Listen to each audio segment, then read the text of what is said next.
Okay, so I was just asking Pat, is it a buyer's or is it a seller's market right now? So I've sold 3 houses on the MLS this year. I've got asking, and I always tell my real estate agent, price it to move. I don't want to be arguing about this in a month. I want an offer in the first week. Give me a price for that. And so we've sold it for asking, and it was a tough winter. And I was told the whole time, oh, it's a seller's market. I'm like, well, I ain't feeling exuberance. So anyways, the house across the street from my personal home just went up for sale for 415 grand. And after me and my kids all took a collective, what the heck? Then we started looking into it, and and everything around us doesn't sell a lot, but it does sell, is all in the threes and the high threes. And I do what I can to keep that market down by keeping my house trashy. But across the street, the main road, is a house that's sold for $410,000. A little smaller than this house, no better looking inside. Both need rehabs. And when we were talking, somebody goes, well, when did that sell? And I said, May, 2 months ago. 2 months ago. Yeah. So that just reevaluated every house in our neighborhood. Thank you, whoever paid for that house. I think you're insane, but I'm not arguing. So the real estate agent yesterday, we went over to look at the house, and he was telling us it's a seller's market. He just put a house up for sale in Monroe, and he thought his program, he showed us his real estate program that does their ARV. It's all proprietary. You know that, Brandon? Okay. So when they used to have an agent list your house, they come back with this beautiful detailed analysis. I think all of that, because I've never been a real estate agent, comes from a proprietary program.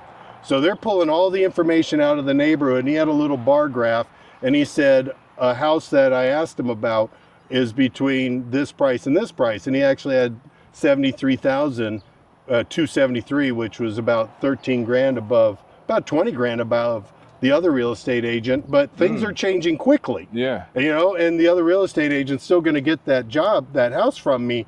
But this was just, he pulled it up right in front of us, and we were watching him pull up the value, and he showed us his dashboard of where our house would be valued, which I'm sure is a sales tool for him when he's out trying to list somebody's house. He can say, listen, and this is a large real estate agent. I can't remember which one. I don't want to give a shout out to the wrong one. So anyways, so we looked at it, and sure enough, he says, this is the value. So his story was, he just listed a house. The dashboard said 300. The customer said listed at 330. And he's like, whatever you want. And it sold for 330 within, I think, a week. That's crazy. Interesting. Yeah, yeah. And I always, you know, me on the other end is investing. I always wonder, do realtors just go with whatever price the seller wants, or do they kind of be realistic, you know, about what the market might say?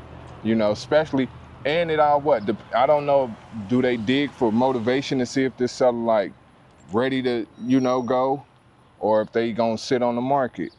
You know, Brandon just brought up a couple of really big tips there, questions. And that goes back to, I'm always in a soft interview. I'm trying to find the people that are going to be like Brandon wants, is going to dig in for the best deal. I've always said there's salespeople, there are order takers, and then there's people that create fire. I need the person who creates some fire. An order taker's an order taker. I think that's Brandon, what he's worried about. He's going to get somebody that's going to take your order. I want to sell it because you get everybody out there. I'm a I'm an investor. I want to sell it quickly. I'm an elderly person that needs an X amount of money to get into a nursing home.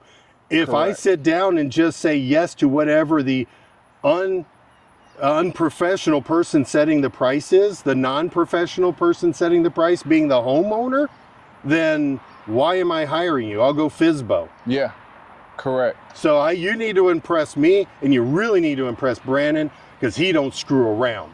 There we go. Click if you like it. Thanks for listening to OG Marketing with Brandon and Pat. Like what you've heard? Like and subscribe. Have a question or want to be a guest? Drop us a line at ogmarketing101@gmail.com. Thanks for checking out OG Marketing. We'll see you next time. Now go get those deals.